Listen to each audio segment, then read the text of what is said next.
نحمده ونستعينه ونستغفره ونعوذ بالله من شرور أنفسنا ومن سيئات أعمالنا من يهده الله فلا مضل له ومن يضلل فلا هادي له وأشهد أن لا إله إلا الله وحده لا شريك له وأشهد أن محمدًا عبده ورسوله يا أيها الذين آمنوا اتقوا الله حق تقاته ولا تموتن إلا وأنتم مسلمون يا أيها الناس اتقوا ربكم الذي خلقكم من نفس واحدة وخلق منها زوجها وبث منهما رجالا كثيرا ونساء واتقوا الله الذي تساءلون به والأرحام إن الله كان عليكم رقيبا يا أيها الذين آمنوا اتقوا الله وقولوا قولا سديدا يصلح لكم أعمالكم ويغفر لكم ذنوبكم ومن يطع الله ورسوله فقد فاز فوزا عظيما أما بعد فإن خير الحديث كتاب الله وخير الهدي هدي محمد صلى الله عليه وسلم وشر الأمور محدثاتها وكل محدثة بدعة وكل بدعة ضلالة وكل ضلالة في النار أعوذ بالله من الشيطان الرجيم بسم الله الرحمن الرحيم المال والبنون زينة الحياة الدنيا والباقيات الصالحات خير عند ربك ثوابا وخير املا۔ محترم بزرگوں، نوجوان ساتھیوں، ماؤں اور بہنوں، پیارے بچوں، کل کی ہماری گفتگو والدین کے حقوق اور ان کے مقام و مرتبے سے ریلیٹڈ تھی۔ آج اس موضوع کا، اس سکے کا جو دوسرا پہلو ہے، اولاد کے کیا حقوق ہیں اور اولاد کی تربیت کے سلسلے میں والدین کی کیا ذمہ داریاں ہیں، پیرنٹس کی کیا ذمہ داریاں ہیں، اس پر آج ہم کچھ بات کریں گے۔ حقیقت یہ ہے میرے بھائیوں کہ انسان کی زندگی میں اولاد کا ہونا بہت بڑی نعمت ہے۔ ایک شادی شدہ جوڑے کی زندگی میں اگر اولاد نہ ہو تو ان کی زندگی بے نور ہوتی ہے، ان کی زندگی میں روشنی نہیں ہوتی۔ اس دنیا کے اندر جن چیزوں سے اٹریکشن ہے، جن چیزوں سے خوبصورتی ہے، اس میں سے ایک اولاد بھی ہے۔ اسی لیے اللہ تعالیٰ نے قرآن کریم میں سورۃ الکہف میں فرمایا المال والبنون زینۃ الحیات الدنیا، مال اور اولاد تمہاری دنیا کی زندگی کی خوبصورتی ہیں، زینت ہیں، اٹریکشن ہیں۔ تمہاری زندگی سے خوبصورتی نکل جائے گی اگر مال اور اولاد کو نکال دیا جائے۔ یہی وجہ ہے کہ اللہ تعالیٰ نے قرآن کریم کے 14ویں پارے میں سورۃ النحل میں اپنی نعمتوں کو جب گنوایا تو فرمایا کہ ہم نے تمہیں اولاد دی۔ وَجَعَلَ لَكُم مِّنْ أَزْوَاجِكُمْ بَنِينَ وَحَفَدَةً، ہم نے تمہاری بیویوں کو بنایا اور تمہاری بیویوں سے تم کو اولاد دی، بیٹے دیے، پوتے دیے۔ تو ہماری زندگیوں میں اولاد کا ہونا یہ بہت بڑی نعمت ہے میرے بھائیوں، اور یہ بہت بڑی آزمائش بھی ہے۔ اگر آپ صاحب اولاد ہیں، اگر آپ بچوں کے باپ ہیں، اگر ایک عورت بچوں کی ماں ہے، تو وہ اس عورت کے مقابلے میں جس کے گھر میں اولاد نہیں ہے، وہ اس انسان کے مقابلے میں جس کے گھر میں اولاد نہیں ہے، اس کے گردن پر زیادہ بڑی ذمہ داری ہے۔ جب آپ باپ بن گئے تو اب یہ اولاد ایک نعمت کے طور پہ آپ کو ملی اور ایک امتحان کے طور پہ بھی آپ کو ملی ہے۔ اللہ کے پیارے نبی فرماتے ہیں کل مولود یولد علی الفطرہ، ہر بچہ جب پیدا ہوتا ہے تو فطرت پر پیدا ہوتا ہے، توحید پر پیدا ہوتا ہے. فَأَبَوَاهُ يُحَوِّدَانِهِ وَيُنَصِّرَانِهِ وَيُمَجِّسَانِهِ، اس کے ماں باپ اس کو یہودی بنا دیتے ہیں، اس کے ماں باپ اس کو عیسائی بنا دیتے ہیں، اس کے ماں باپ اس کو مجوسی بنا دیتے ہیں. کما تنتج البہیمۃ بہیمۃ جمعا، اے میرے صحابہ کیا تم نہیں دیکھتے کہ جانور کا جو بچہ پیدا ہوتا ہے وہ صحیح سالم پیدا ہوتا ہے. جب کسی جانور کے پیٹ سے بچہ پیدا ہوتا ہے صحیح سالم پیدا ہوتا ہے، دنیا میں آنے کے بعد یہ مشرک لوگ اس کا کان کاٹ دیتے ہیں، اس کی پونچھ کاٹ دیتے ہیں، اس کے ساتھ شرکیہ معاملات کرتے ہیں، اس کو عیب دار بنا دیتے ہیں. بچہ جانور کا بچہ بھی جو پیدا ہوتا ہے تو صحیح سلامت پیدا ہوتا ہے. دنیا کا ہر بچہ توحید پر پیدا ہوتا ہے. بچوں کے عقیدے کو بنانے بگاڑنے میں ماں باپ کا رول ہوتا ہے میرے ساتھیوں. اسی لیے اللہ کے پیارے نبی صلی اللہ علیہ وسلم فرماتے ہیں کلکم راع وکلکم مسئول عن رعیتہ، تم میں سے ہر انسان ذمہ دار ہے، گارجین ہے، اور جس کا وہ گارجین ہے اس کے بارے میں قیامت کے دن اس سے سوال کیا جائے گا.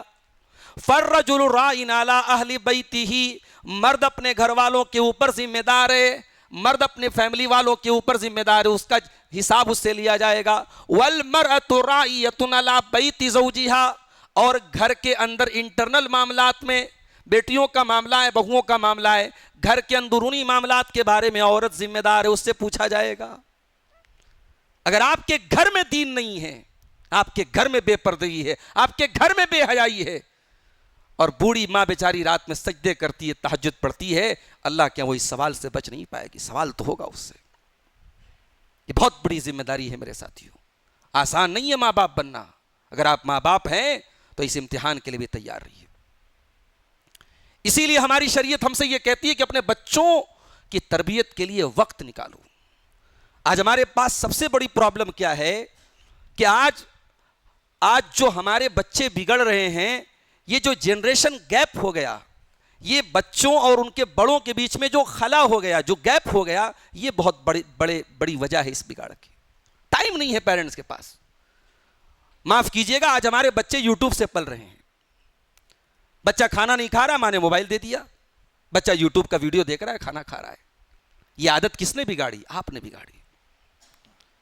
بچوں کی ہر ضد آپ نے پوری کی. کل وہ بچہ ناجائز ضد کرنے لگا، بڑا ہو گیا، ناجائز مطالبے کرنے لگا، آپ کو پورا کرنا پڑے گا، آپ کو ہتھیار ڈالنا پڑے گا. اسی لیے اللہ کے نبی نے اولاد کی تربیت میں نرمی اور گرمی دونوں کا حکم دیا ہے. آپ نے فرمایا وَلَا تَرْفَعْ عَصَاكَ عَنْهُمْ أَدَبًا، اپنی لاٹھی کو، اپنے عصا کو اٹھا کے رکھ مت دو اپنے بچوں کی تربیت کے سلسلے میں. سختی کی ضرورت پڑے تو سختی بھی کرو. نماز کے بارے میں فرمایا جب تمہارے بچے 7 سال کے ہو جائیں نماز کا حکم دو، اور جب 10 سال کے ہو جائیں اور نماز نہ پڑھے تو ان کی پٹائی کرو. آج آپ پٹائی نہیں کر سکتے 10 سال کے بچوں کی. آج تو حالات یہ ہیں، کسی شاعر نے کہا کہ سنبھل کر گفتگو کرنا بزرگوں، سنبھل کر گفتگو کرنا بزرگوں، کہ اب بچے پلٹ کر بولتے ہیں. وہ دور ختم ہو گیا جب آپ کے بچے، کوئی بزرگ محلے کا کھڑا ہو کے نصیحت کرتا تھا تو بچے سر جھکا کے سن لیتے تھے. اب بڑے میاں کو بچہ ایسا جواب دے گا کہ بڑے میاں نصیحت کرنا چھوڑ دیں گے. دور یہ ہے میرے پیارے ساتھیوں. ٹیکنالوجی نے ہمارے بچوں کو وقت کے پہلے بالغ بنا دیا، میچور بنا دیا. اس لیے ہمیں ٹائم دینا پڑے گا. اور یہ بات یاد رکھو، اسکول بھیج کر کے آپ کے بچے، مدرسے بھیج کر کے آپ کے بچے تربیت نہیں حاصل کر پائیں گے. آپ کو خود اپنے آپ کو اپنے بچوں کے لیے قربان کرنا پڑے گا. یا تو آپ دنیا کما لیں، دنیا بنا لیں، یا اپنے بچوں کی صحیح تربیت کر لیں.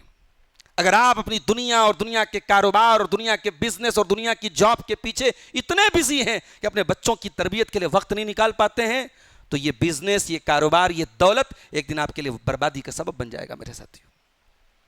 قرآن کریم میں اللہ تعالیٰ نے ایک سورت نازل کی، سورہ لقمان. آپ جانتے ہیں لقمان کون تھے؟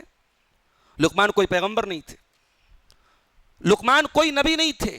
لقمان اللہ کے ایک نیک بندے تھے. اللہ کے ایک نیک بندے کے نام پہ قرآن کی سورت کا نام پڑ گیا. کیوں بھائی؟ کیا خاص بات تھی ان کے اندر؟ چلیے قرآن اٹھاتے ہیں، سورہ لقمان میں دیکھتے ہیں کیا خاص بات ہے لقمان کے اندر. وَلَقَدْ آتَيْنَا لُقْمَانَ الْحِکْمَةَ أَنِ اشْکُرْ لِلَّهِ، ہم نے لقمان کو حکمت والا بنایا تھا، ان کو جینیس بنایا تھا، ان کو انٹیلیجنٹ بنایا تھا، ان کو وزڈم دی تھی، ان کو ہم نے ذہین بنایا تھا، حکمت والا بنایا تھا۔ اے اللہ، اس بات کا کیا ثبوت ہے کہ لقمان حکمت والے تھے، لقمان انٹیلیجنٹ تھے، لقمان جینیس تھے؟ اللہ فرماتا ہے وَإِذْ قَالَ لُقْمَانُ لِابْنِهِ وَهُوَ يَعِظُهُ يَا بُنَيَّ لَا تُشْرِكْ بِاللَّهِ۔ لقمان اس لیے حکمت والے تھے کہ لقمان نے اپنے بیٹے کو اتنی قیمتی نصیحتیں کی تھی۔ اب میں ان نصیحتوں پر آج بات نہیں کروں گا، وہ آپ جائیے قرآن کھول کے پڑھ لیجیے کہ لقمان نے کیا کیا نصیحتیں کی تھی، وہ پورا ایک ٹاپک ہے، اس کے لیے پورا ایک الگ درس چاہیے۔ یعنی ایک اللہ کے نیک بندے نے اپنے بچے کو نصیحتیں کی تو قرآن کریم نے ان نصیحتوں کو اللہ تعالیٰ نے قرآن کا حصہ بنا دیا۔ یعنی باپ اپنے بچوں کو نصیحت کرے یہ اللہ کی نظر میں اتنی امپورٹنٹ بات ہے۔ آج اپنے بچوں کو آپ اور آپ کتنی نصیحت کرتے ہیں، اپنے بچوں کی تربیت پر ہم کتنا ٹائم دیتے ہیں؟ اور ایک بات اور یاد رکھیے، اولاد کی تربیت کرنے سے پہلے ہمیں اپنی تربیت کرنی پڑے گی۔ اولاد کو نیک بنانے سے پہلے ہمیں خود نیک بننا پڑے گا۔ اولاد کو نمازی بنانے سے پہلے ہمیں خود نماز کی پابندی کرنی پڑے گی۔ بچی کو پردہ والی بنانے کے لیے ماں کا پردہ والا ہونا ضروری ہے۔ بیٹی کو پاک باز بنانے کے لیے ماں کا پاک باز ہونا ضروری ہے۔ پہلے ہمیں اپنے کردار اور اپنے کیریکٹر کو سنوارنا پڑے گا۔ قرآن کریم میں اللہ تعالیٰ نے حضرت موسیٰ اور حضرت خضر کا واقعہ بیان کیا۔ یہ دونوں نبی ہیں، جا رہے ہیں راستے میں ایک گاؤں پڑا، گاؤں والے بڑے کنجوس تھے، مہمان نوازی نہیں کرتے تھے۔ آج بھی اگر کوئی مہمان نوازی نہ کرے کسی علاقے میں تو یہ بڑی گھٹیا بات مانی جاتی۔ اسلام تو چھوڑ دو، انسانی جو اخلاق ہیں، جو انسانی ایٹیکیٹس ہیں، جو انسانی مینرز ہیں، اس میں سے ایک مہمان نوازی بھی ہے۔ اب یہ دونوں پیغمبر ہیں، نبی ہیں دونوں، یہ دونوں پہنچے اور بھوکے تھے، انہوں نے کھانا مانگا۔ بستی والے بلا کے کنجوس تھے، انہوں نے کہا کہ نہیں، ہمارے پاس کھانا نہیں ہے، کھانا نہیں ہمارے پاس، کھانا نہیں کھلایا ان دونوں کو۔ اگر آج آپ کی بڑی بڑی بلڈنگوں کے باوجود اور آپ کے گھر میں دولت کی ریل پیل کے باوجود اگر آپ کے گھر میں آنے والے مہمان کے لیے آپ کے کچن میں کھانا نہیں ہے تو لعنت ہے ایسی دولت پر، اور لعنت ہے ایسی لگژری لائف پر، اور لعنت ہے ایسی لائف اسٹائل پر۔ مہمان کی مہمان نوازی اگر آپ کے گھر کے کلچر میں شامل نہیں ہے، آپ کے گھر کی عورتوں کے ہاتھ پاؤں پھول جاتے ہیں مہمان کے نام سے، تو اس کا مطلب کہ آپ کے گھر میں اسلام نہیں، آپ کے گھر میں دین نہیں ہے میرے ساتھیوں۔ ان دونوں نبیوں کو گاؤں والوں نے کھانا کھلانے سے انکار کر دیا۔ دونوں تھکے آ رہے ہیں، ایک دیوار کی ٹیک لگا کے دونوں بیٹھتے ہیں۔ دونوں نے دیکھا فَوَجَدَا فِيهَا جِدَارًا يُرِيدُ أَن يَنقَضَّ فَأَقَامَهُ، دونوں نے دیکھا کہ ایک مکان کی دیوار بالکل گرنے والی ہے، ٹیڑھی ہو چکی ہے، گرنے والی ہے۔ حضرت خضر اٹھے اور انہوں نے اس دیوار کو سیدھا کر دیا۔ حضرت خضر باڈی بلڈر آدمی تھے بھائی، فزیکلی مضبوط آدمی تھے، کھڑے ہو کے انہوں نے دیوار کو ٹھیک کر دیا۔ میرے نوجوانوں، گٹکھا کھانے والا دیوار کو نہیں ٹھیک کر پائے گا، معاف کیجئے گا۔ یہ جو گٹکھا کھانے والے ہیں، یہ جو دبلے پتلے بالکل جو ہے، نہ جسم میں جان ہے نہ بدن میں طاقت ہے، کوئی ایک پھائٹ مار دے تو بیٹھ جائے وہیں پہ، یہ ان کے بس کا نہیں ہے۔ نبیوں سے سیکھو، نبیوں نے اپنے آپ کو جسمانی طور پر بھی طاقتور بنایا۔ حضرت خضر نے دیوار کو ٹھیک کر دیا۔ حضرت موسیٰ کو بڑا غصہ آیا، موسیٰ علیہ السلام تو جلالی تھے۔ قال لو شئت لاتخذت علیہ اجرا، کہا اے خضر آپ کو یہ دیوار ٹھیک کرنے کے پہلے پیسہ لے لینا چاہیے تھا۔ پتہ یہ چلا کہ فری آف کاسٹ کام کرنا بہت اچھی بات ہے، والنٹیری خدمت کرنا بہت اچھی بات ہے، مگر ہر انسان اس لائق نہیں کہ اس کا کام فری میں کیا جائے۔ ہر جگہ کام فری میں نہیں کرنا چاہیے، سامنے والے کی نیت بھی تو ہونی چاہیے۔ حضرت موسیٰ نے کہا کہ آپ کو پیسہ لے لینا چاہیے تھا اور اس کے بعد یہ دیوار ٹھیک کرنی چاہیے تھی۔ تو اب حضرت خضر نے راز بتایا کہ میں نے دیوار کیوں ٹھیک کیا۔ کہا وَأَمَّا الْجِدَارُ فَكَانَ لِغُلَامَيْنِ يَتِيمَيْنِ فِي الْمَدِينَةِ، وہ دیوار دو یتیم بچوں کے مکان کی دیوار تھی۔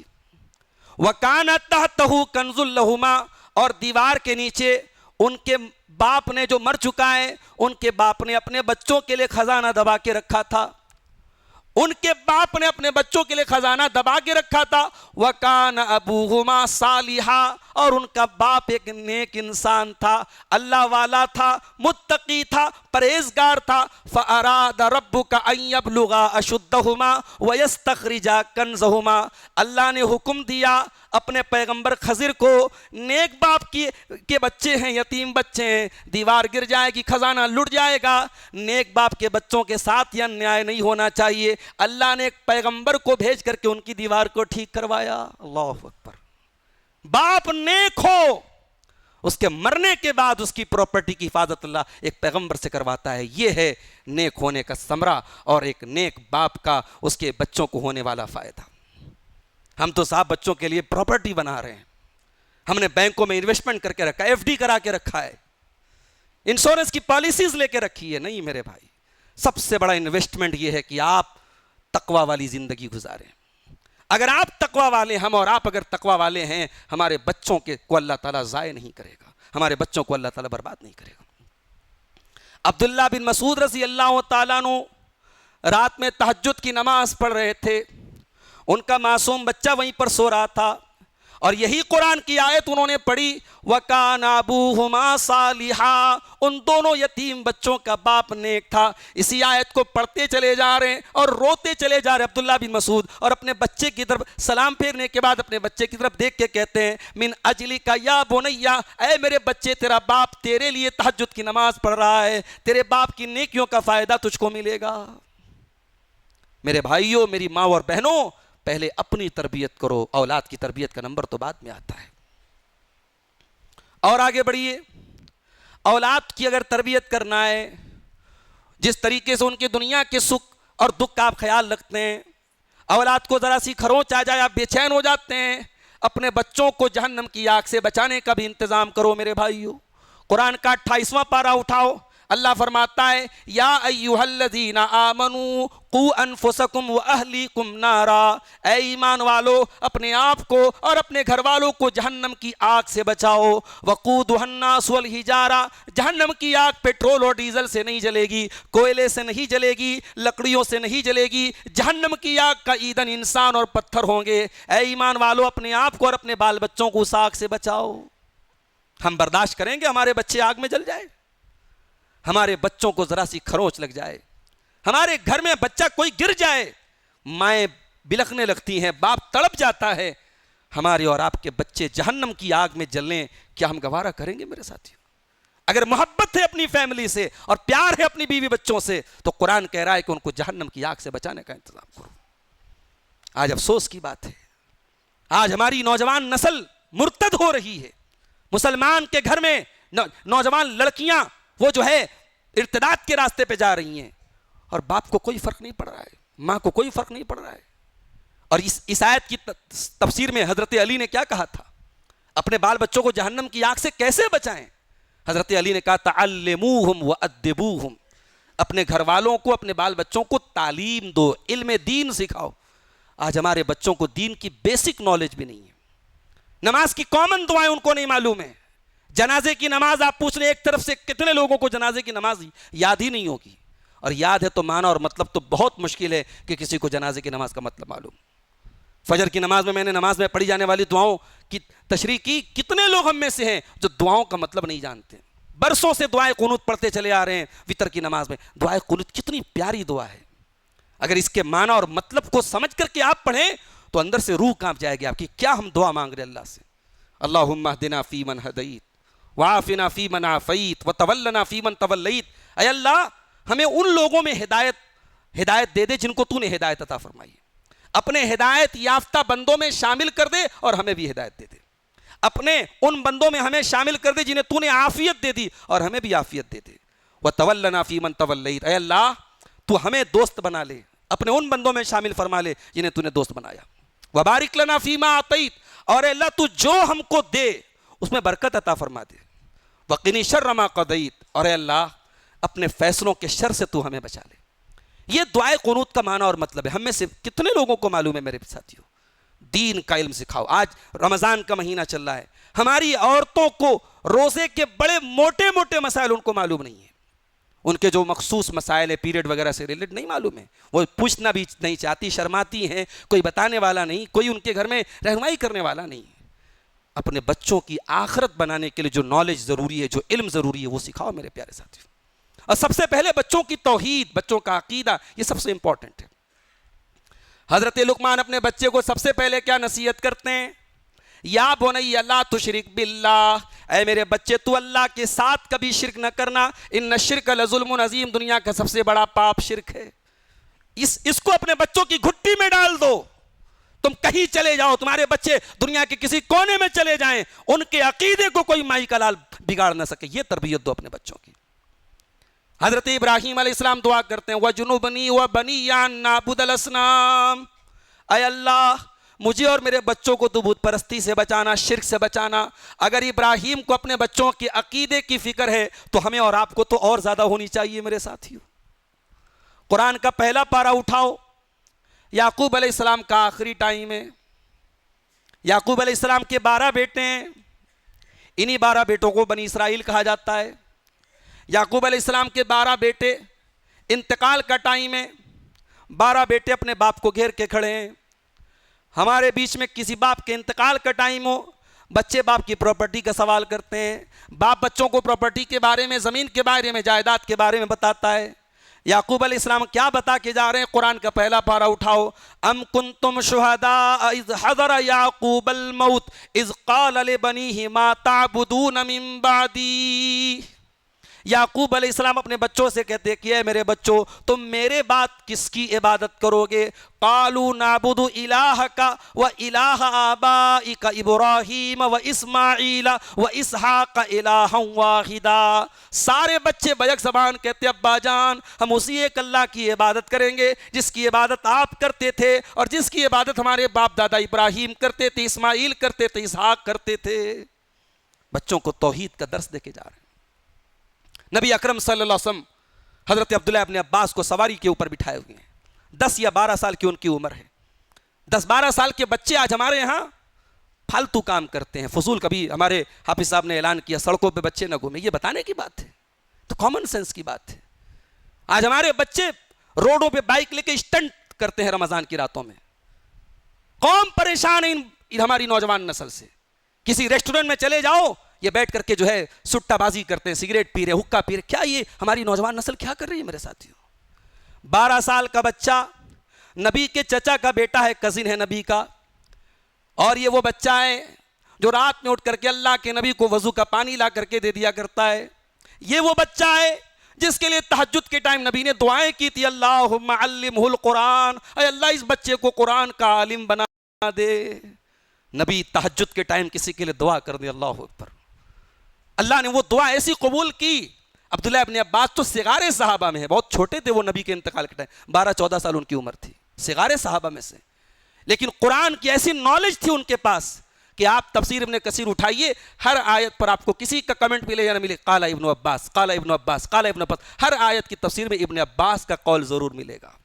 ان کو ترجمان القرآن کہا جاتا ہے، ان کو حبر الامہ کہا جاتا ہے، the greatest scholar of the ummah، امت کے سب سے بڑے اسکالر ان کو کہا جاتا ہے. عبداللہ ابن عباس 12 سال ان کی عمر ہے. نبی اکرم ان سے کیا کہتے ہیں؟ یا غلام، اے میرے بچے، انی اعلمک کلمات، میں تجھے کچھ سکھا رہا ہوں، غور سے سن. اذا سألت فاسأل اللہ، جب بھی سوال کرنا اللہ سے سوال کرنا. وَإِذَا اسْتَعَنْتَ فَاسْتَعِنْ بِاللَّهِ، جب بھی مدد مانگنا اللہ سے مدد مانگنا.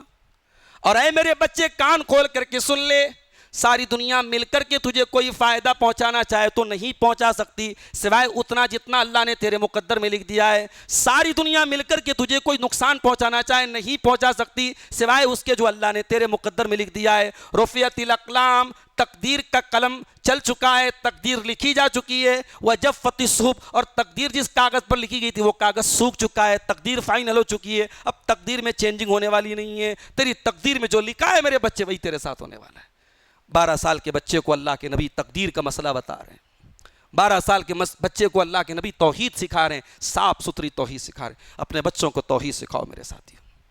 اپنے بچوں کے دلوں میں اللہ کا ایسا ڈر پیدا کر دو کہ کیمرہ لگا ہو یا نہ لگا ہو، CCTV کیمرہ ہو یا نہ ہو، دنیا کی ریکارڈنگ ہو رہی ہو یا نہ ہو رہی ہو، آپ کی نوجوان نسل کے دل میں یہ ڈر ہو کہ اللہ دیکھ رہا ہے. حضرت لقمان اپنے بچے کو یہ بھی نصیحت کرتے ہیں، یا بنی انہا ان تک مثقال حبۃ من خردل فتکن فی صخرۃ او فی السماوات او فی الارض یأتی بہا اللہ، اے میرے بچے رائی کے دانے کے برابر بھی اگر کوئی چیز ہوگی اللہ سامنے لے آئے گا، سامنے لے آئے گا اللہ تعالیٰ۔ رائی کے دانے کے برابر بھی کوئی چیز اللہ تعالیٰ سے چھپ نہیں سکتی، اللہ کے سامنے سب کلیئر ہو جائے گا۔ میرے بھائیوں، اولاد کی تربیت کے سلسلے میں ایک خاص بات یہ بھی ہے، بچہ پیدا ہو 7ویں دن اس کا عقیقہ کیا جائے۔ بہت مجبوری ہے، کوئی واقعی میں مجبوری ہے تب 7ویں دن کو کراس کیا جائے، ورنہ کوشش یہ کی جائے کہ 7ویں دن عقیقہ کیا جائے اور بچے کا بہترین نام رکھا جائے۔ انٹرنیٹ یہ نام رکھنے کا اوتھینٹک سورس نہیں ہے۔ ایک صاحب نے اپنی بچی کا نام رکھا حاویہ۔ مول صاحب سے پوچھیے حاویہ کا کیا مطلب ہے؟ حاویہ جہنم کی ایک وادی کا نام ہے۔ ایک صاحب نے اپنی بچی کا نام رکھا ہنج۔ کسی نے پوچھا بھائی یہ ہنج کہاں سے رکھا؟ کہا قرآن میں لکھا ہے۔ میں نے کہا کہاں لکھا ہے؟ کہا کہ 30ویں پارے میں وَهَدَيْنَاهُ النَّجْدَيْنِ۔ تو قرآن میں تو ابلیس کا نام بھی آیا ہے بھائی، قرآن میں سے دیکھ کے آپ نام رکھتے ہیں۔ تو نام آپ کسی عالم سے، کسی جانکار سے جس کو عربی آتی ہے اس سے پوچھ کے رکھو بھائی۔ انٹرنیٹ پر عجیب و غریب معنی ہیں بہت سارے ناموں کے۔ ترکی نام، بھائی ترکی تھوڑی ہم لوگوں کو آتی ہے، اس پہ جو انٹرنیٹ پہ لکھا ہے کہ یہ ترکی نام ہے، اس کا یہ مطلب لوگوں نے نام رکھ دیا۔ جب سے یہ سیریل وغیرہ آئے، ترکی سیریل، بہت سارے نام رکھے جانے لگے ترکی سیریلوں کے ہیرو اور ہیروئنوں کے نام پہ۔ تو نام کا بڑا اثر ہوتا ہے۔ اللہ کے نبی نے بہت سارے صحابہ کے نام بدلے تھے۔ نام اچھے رکھیے۔ بہترین نام عبداللہ اور عبد الرحمن ہیں، جس نام میں اللہ تعالیٰ کی صفت شامل ہو۔ عبد لگا دیجئے اور اللہ کی صفت لگا دیجئے، ایک سے ایک اللہ تعالیٰ کے نام ہیں۔ عبد المہیمن، یہ نام بہت کم سنا ہوگا آپ نے۔ اللہ کی ایک صفت ہے مہیمن، عبد المہیمن نام رکھ دیجئے، عبد المؤمن نام رکھ دیجئے۔ اللہ کی کسی بھی صفت کے آگے عبد لگا دیجئے، یا نبیوں کے نام پر، صحابہ کے نام پر اپنے بچوں کے نام رکھ لیجئے۔ ایک صحابی ہے اسیرم، اسیرم بہت پیارا نام ہے۔ اسیرم ایک صحابی تھے جو ایمان لاتے ہی اللہ کی راہ میں شہید ہو گئے تھے، ایک ٹائم کی نماز نہیں پڑھی اور شہید ہو گئے۔ ان کا نام اسیرم تھا۔ اسیرم بہت اچھا نام ہے، تو نام رکھیے۔ بچے جوان ہو جائیں وقت پر ان کی شادی کیجیے۔ اس انتظار میں مت رہیے کہ آپ کی بچی یا آپ کا بچہ وہ آپ سے کہے اور تب آپ کو ضرورت محسوس ہو، نہیں۔ بچے جوان ہو جائیں اچھا رشتہ دیکھ کر کے شادی کر دیجیے، اور رشتوں میں دینداری کو ترجیح دیجیے۔ یہ برادری اور یہ ذات پات اور یہ اسٹیٹس اور یہ بلڈنگ اور یہ مقام و مرتبہ، اس سب کو سائڈ رکھیے، اپنی کنڈیشنز کو تھوڑا سائڈ کیجئے، دینداری کو سب سے اوپر رکھیے۔ دیندار رشتہ ملے بسم اللہ کیجئے اور شادی کیجئے، اپنے بچوں کی وقت پر شادی کیجئے۔ اللہ کے پیارے نبی فرماتے ہیں اذا خطب الیکم ممن ترضون دینہ وخلقہ فزوجوہ، جب تمہاری بچیوں کے لیے ایسا رشتہ آ جائے جو لڑکا دیندار ہے، بااخلاق ہے، فزوجوہ تو تم نکاح کر دو۔ الا تفعلوا، اگر تم ایسا نہیں کرو گے، تکن فتنۃ فی الارض، تو زمین کے اندر فتنہ پھیل جائے گا، فساد پھیل جائے گا۔ فساد پھیل چکا ہے آج۔ ماں باپ بچوں کی وقت پر شادی نہیں کرتے، اس کے بہت سارے ریزنز ہیں، اس پر بھی انشاءاللہ ہم ایک دن گفتگو کریں گے۔ جو ہمارے ہاں شادی بیاہ میں رسم و رواج کی لمبی چوڑی لائن ہے، اس نے آج جینا حرام کر کے رکھا ہے۔ نکاح مشکل ہو گیا، زنا آسان ہو گیا۔ اپنے بچوں کا نکاح آسان کرو میرے بھائیوں، اپنے بچوں کی وقت پر شادی کرو۔ کتنی لڑکیاں ہیں شادی کی عمر نکل جاتی ہے، ماں باپ کی ضد کی وجہ سے بیچاری بیٹھی رہ جاتی ہیں۔ بچیاں تو شرمیلی ہوتی ہیں، وہ تو نہیں کہہ سکتی نا، بچے تو کہہ دیتے ہیں باپ کے سامنے، بچیاں نہیں کہہ پاتی ہیں۔ ان کی عمر نکل رہی ہے، ان کی جوانی برباد ہو رہی ہے، اور ماں باپ کو اس بات کا احساس نہیں۔ وہ تو اپنے غرور، اپنی انا اور اپنے جو ہے اپنے ایگو کے پیچھے پڑے ہوئے ہیں۔ اپنی ایگو کو قربان کر دو اپنے بچوں کی خوشی کے لیے۔ اچھا رشتہ ہے لبیک کہہ دو، شادی کر دو۔ بچوں کے درمیان عدل کرو میرے بھائیوں۔ 5 بیٹے ہیں، محبت کسی سے زیادہ کسی سے کم ہو سکتی، یہ تو نیچرل بات ہے۔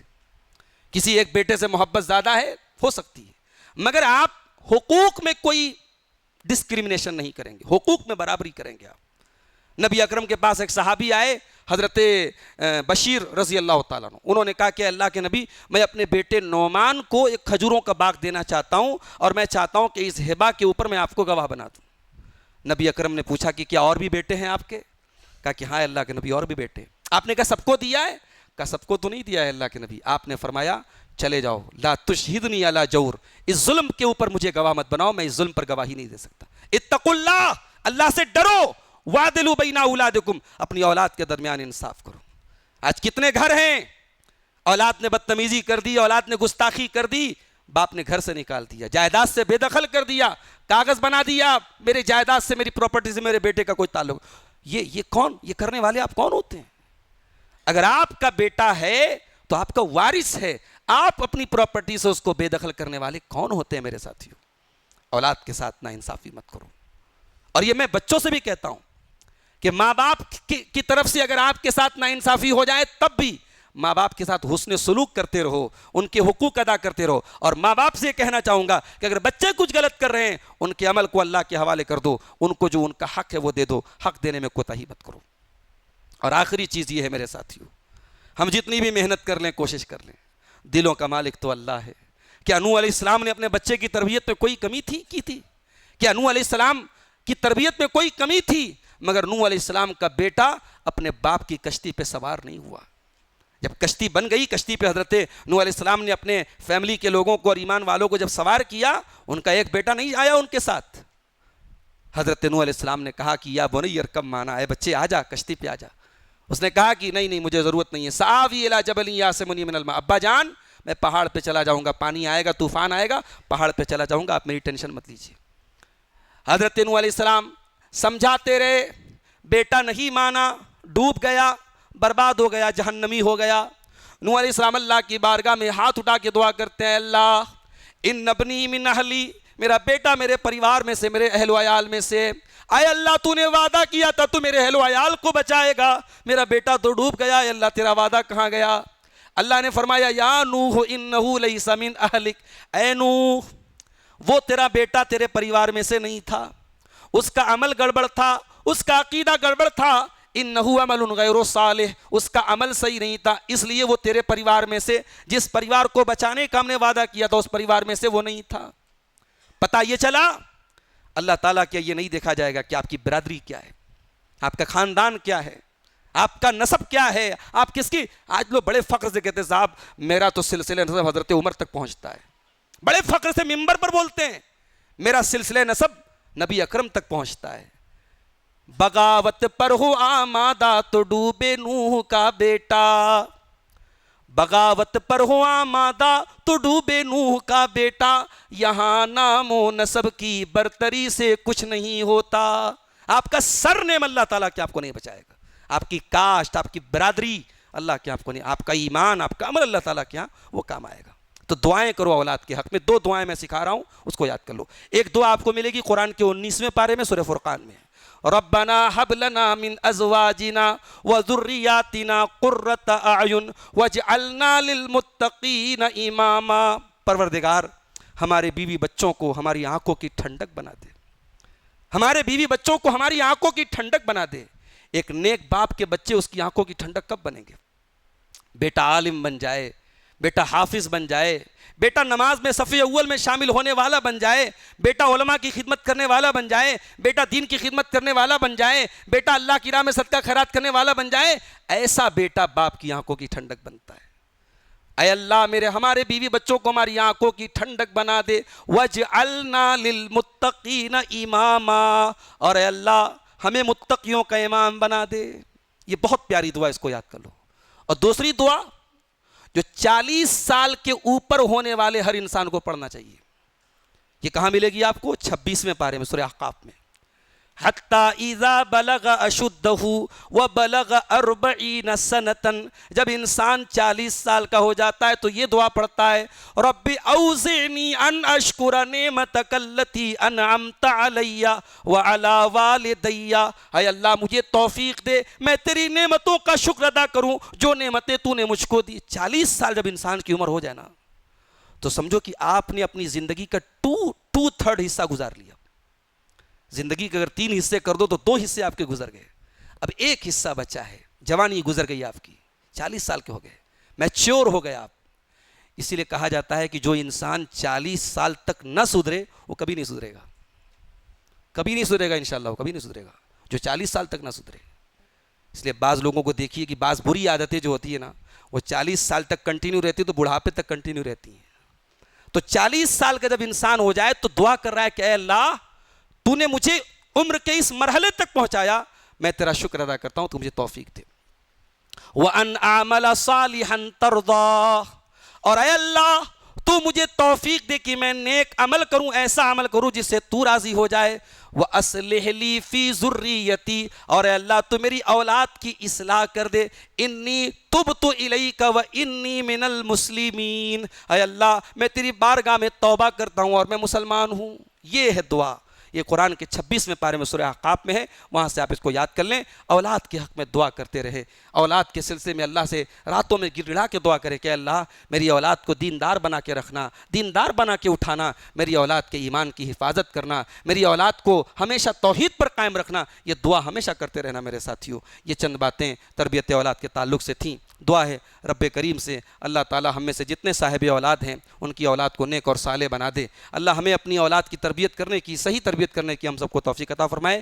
کل کا ہمارا جو موضوع رہے گا انشاءاللہ وہ میاں بیوی کے حقوق میں سے ہم کل شوہر کے حقوق بیان کریں گے، تو جو لوگ اپنی بیویوں سے پریشان ہیں وہ ضرور لے کے آئیں۔ کل انشاءاللہ شوہر کے حقوق بیان کیے جائیں گے، اور پھر اس کے اگلے دن انشاءاللہ ہم بیوی کے حقوق بیان کریں گے تاکہ بیلنس ہو جائے، دونوں کی باتیں ہم کریں گے۔ دعا کیجیے اللہ تعالیٰ نیک عمل اور اچھی سمجھ کے ہم سب کو توفیق عطا فرمائے۔ آمین۔ وآخر دعوانا ان الحمد للہ رب العالمین، والسلام علیکم ورحمۃ اللہ وبرکاتہ۔